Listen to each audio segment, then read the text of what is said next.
Hi students, இந்த வீடியோவில் வந்து நம்ம என்ன பார்க்க போகிறோம்னா பாயிண்ட் எஸ்டிமேஷனை பற்றி தான் பார்க்க போகிறோம். இந்த எஸ்டிமேஷன் ஒரு வேர்டு வந்து நமக்கு இந்த ரிசர்ச்சில் அதாவது ஸ்டாட்டிஸ்டிக்ஸில் நம்ம யூஸ் பண்ணுவாங்க.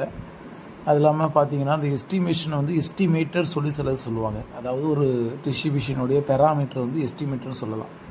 ஓகேவா? இப்போ for example mean, sample, variance இது எல்லாமே ஒன் ஆஃப் த எஸ்டிமேட்டர் தான்.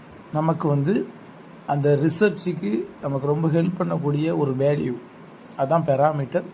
அந்த பெராமீட்டர்ஸ் வந்து பல வடிவங்களில் நமக்கு கிடைக்கும். ஸோ அது எல்லாத்தையும் தான் நம்ம என்ன சொல்லுவோம்னா எஸ்டிமேட்டர் சொல்லுவோம். அந்த எஸ்டிமேட்டரை ரெண்டு டைப்பாக சொல்லுவாங்க. ஒன்று பாயிண்ட் எஸ்டிமேட்டர், ஒன்று இன்டர்வல் எஸ்டிமேட்டர்பாங்க. இப்போது நம்ம பார்க்கக்கூடியது வந்து பாயிண்ட் எஸ்டிமேட்டர்னு என்னென்னா பார்க்கலாம். இன்டர்வல் எஸ்டிமேட்டர் நம்ம நெக்ஸ்ட் கிளாஸில் பார்க்கலாம்.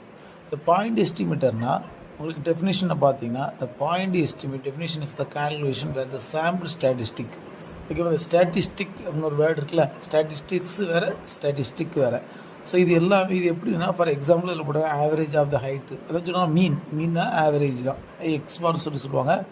அதை random sample of can be use to estimate the average height of large population. ஒரு பெரிய பாப்புலேஷன்லேருந்து நமக்கு கிடைக்கக்கூடிய ஒரு சின்ன வேல்யூ, இது எல்லாமே எஸ்டிமேட். அந்த எஸ்டிமேட் வந்து ஒரு பாயிண்டில் கிடச்சா, இப்போ ஆவரேஜ் 57 அப்படி ஒரு பாயிண்டில் கிடச்சிச்சு அப்படின்னா, இன்டர்வலாக இல்லாமல் ஒரு பாயிண்டில் கிடச்சிச்சின்னா அதுக்கு பேர் தான் பாயிண்ட் எஸ்டிமேஷன். உங்களுக்கு இந்த மேப்பு பார்த்தீங்கன்னா இன்னும் கொஞ்சம் கிளியராக இருக்கும். ஸோ இந்த பாயிண்ட் எஸ்டிமேஷன் எப்படி கிடைக்கணும்னா அதுக்கு சில கண்டிஷன்ஸ் இருக்குது. என்ன கண்டிஷன்னா அதுக்கு ஒரு 95% கான்ஃபிடென்ட் இன்டர்வலில் கிடைக்கக்கூடிய ஒரு மதிப்பு, அதாவது ஒரு பாயிண்டில் கிடைக்கக்கூடிய வேல்யூ தான் பாயிண்ட் எஸ்டிமேஷன். ஓகேவா?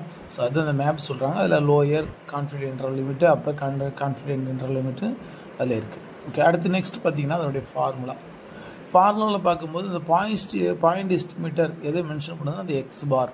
ஸோ அப்படி பார்க்கும்போது நமக்கு ஒரு பாப்புலேஷன் வந்து சாம்பிள், அந்த சாம்பிள் வந்து கிடைக்கக்கூடிய எக்ஸ் பார் அது வந்து one of the example of point estimation சொல்லி நம்ம சொல்லலாம். ஓகே, புரிஞ்சுருக்குன்னு நினைக்கிறேன்.